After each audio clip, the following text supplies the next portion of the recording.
السلام علیکم میرے پیارے دوستوں، امید کرتا ہوں کہ آپ لوگ سب خیریت سے ہوں گے انشاءاللہ تعالی۔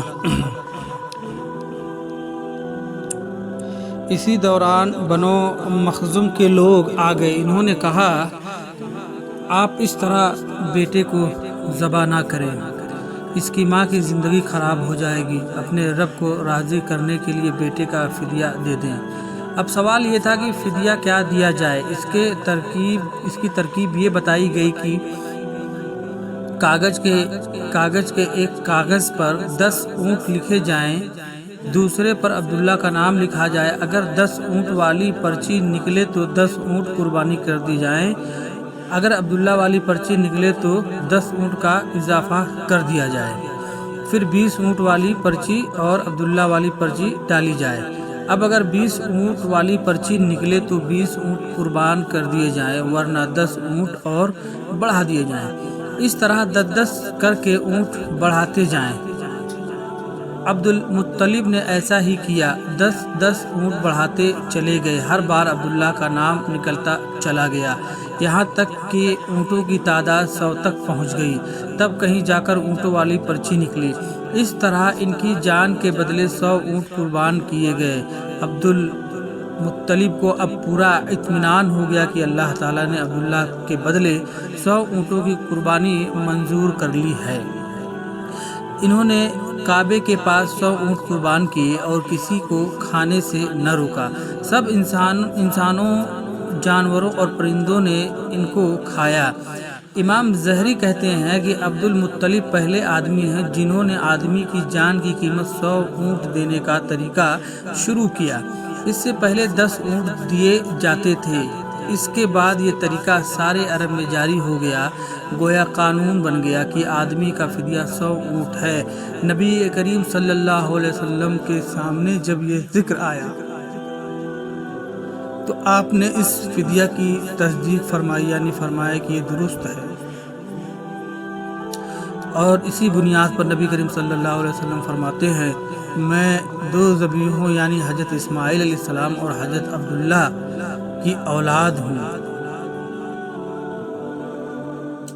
حضرت عبداللہ قریش میں سب سے زیادہ حسین تھے۔ ان کا چہرہ روشن ستارے کے مانند تھا۔ قریش کی بہت سی لڑکیاں ان سے شادی کرنا چاہتی تھیں، مگر حضرت عبداللہ کی حضرت آمنہ سے شادی ہوئی۔ حضرت آمنہ وہیب بن عبد مناف بن زہرہ کی بیٹی تھی۔ شادی کے وقت حضرت عبداللہ کی عمر 18 سال تھی۔ یہ شادی کے لیے اپنے والد کے ساتھ جا رہے تھے۔ راستے میں ایک عورت کعبہ کے پاس بیٹھی نظر آئی۔ یہ عورت ورقہ بن نوفل کی بہن تھی۔ ورقہ بن نوفل قریش کے ایک بڑے عالم تھے۔ ورقہ بن نوفل سے ان کی بہن نے سن رکھا تھا کہ وقت آخری نبی کا ظہور ہونے والا ہے، اور ان کی نشانیوں میں سے ایک نشانی یہ ہوگی کہ ان کے والد کے چہرے میں نبوت کا نور چمکتا ہوگا۔ جو ہی اس نے عبداللہ کو دیکھا، فوراً اس کے ذہن میں یہ بات آئی۔ اس نے سوچا کہ ہو نہ ہو یہ وہ شخص ہے جو پیدا ہونے والے نبی کے باپ ہوں گے۔ چنانچہ اس نے کہا، اگر مجھ سے شادی کر لو تو میں بدلے میں تمہیں اتنے ہی اونٹ دوں گی جتنے تمہاری جان کے بدلے میں ذبح کیے گئے تھے۔ اس پر انہوں نے جواب دیا، میں اپنے باپ کے ساتھ ہوں، ان کی مرضی کے خلاف کچھ نہیں کر سکتا، ان سے الگ ہو سکتا ہوں اور میرے والد باعزت آدمی ہیں، اپنی قوم کے سردار ہیں۔ بہرحال ان کے ایک شادی حضرت آمنہ سے ہو گئی۔ آپ قریش کی عورتوں میں نسب اور مقام کے اعتبار سے افضل تھیں۔ حضرت آمنہ حضرت عبداللہ کے گھر آ گئیں۔ آپ فرماتی ہیں، جب میں ماں بننے والی ہوئی تو میرے پاس ایک شخص آیا، یعنی ایک فرشتہ انسانی شکل میں آیا۔ اس وقت جاگنے اور سونے کے درمیانی حالت میں تھی۔ عام طور پر اس حالت کو غنودگی کہا جاتا ہے۔ اس نے مجھ سے کہا کہ تمہیں معلوم ہے تم اس امت کی سردار اور نبی کی ماں بننے والی ہو۔ اس کے بعد وہ پھر اس وقت آیا جب نبی صلی اللہ علیہ وسلم پیدا ہونے والے تھے۔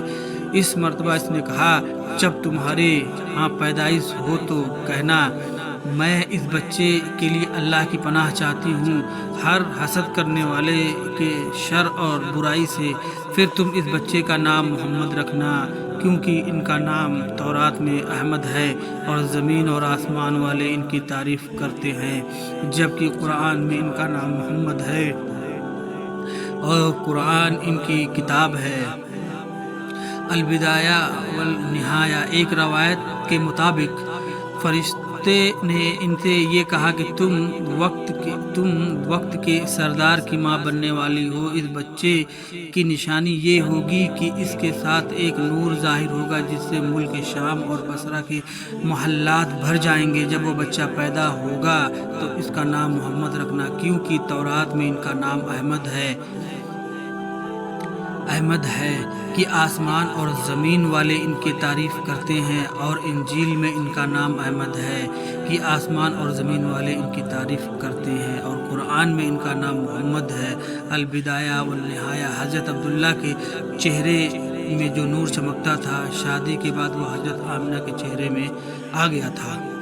امام زہری فرماتے ہیں کہ حاکم نے یہ روایت بیان کی ہے اور اس کو صحیح قرار دیا کہ صحابہ رضی اللہ تعالیٰ عنہم نے حضور نبی اکرم صلی اللہ علیہ وسلم سے عرض کیا اے اللہ کے رسول ہمیں اپنے بارے میں کچھ بتائیں۔ آپ صلی اللہ علیہ وسلم نے ارشاد فرمایا میں اپنے باپ ابراہیم علیہ السلام کی دعا ہوں، اپنے بھائی عیسیٰ کی بشارت ہوں اور خوشخبری ہوں۔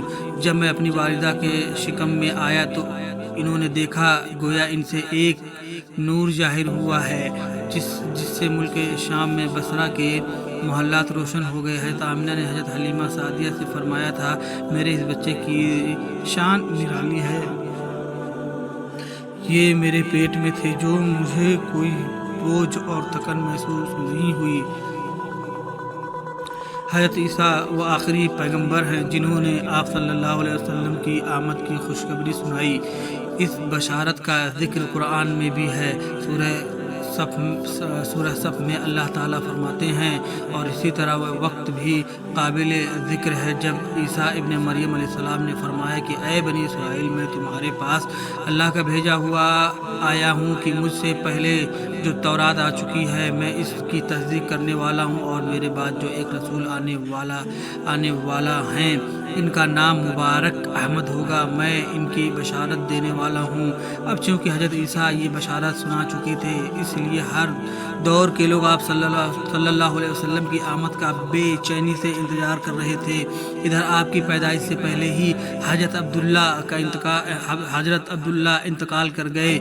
سابقہ کتب میں آپ کی نبوت کی ایک علامت یہ بھی بتائی گئی ہے کہ آپ کے والد کا انتقال آپ کی ولادت سے پہلے ہو جائے گا۔ حضرت عبداللہ ایک تجارتی قافلے کے ساتھ تجارت کے لیے گئے تھے، اس دوران بیمار ہو گئے اور کمزور ہو کر واپس لوٹے تو قافلہ مدینہ منورہ سے گزرا تو حضرت عبداللہ اپنی ننیھال یعنی بنو نضار کے ہاں ٹھہرے۔ ان کی والدہ بنو نضار سے تھی، 1 ماہ تک بیمار رہے اور انتقال کر گئے۔ انشاءاللہ تعالی اگلے مضامین اگلے ویڈیو میں کور کروں گا۔ اللہ حافظ۔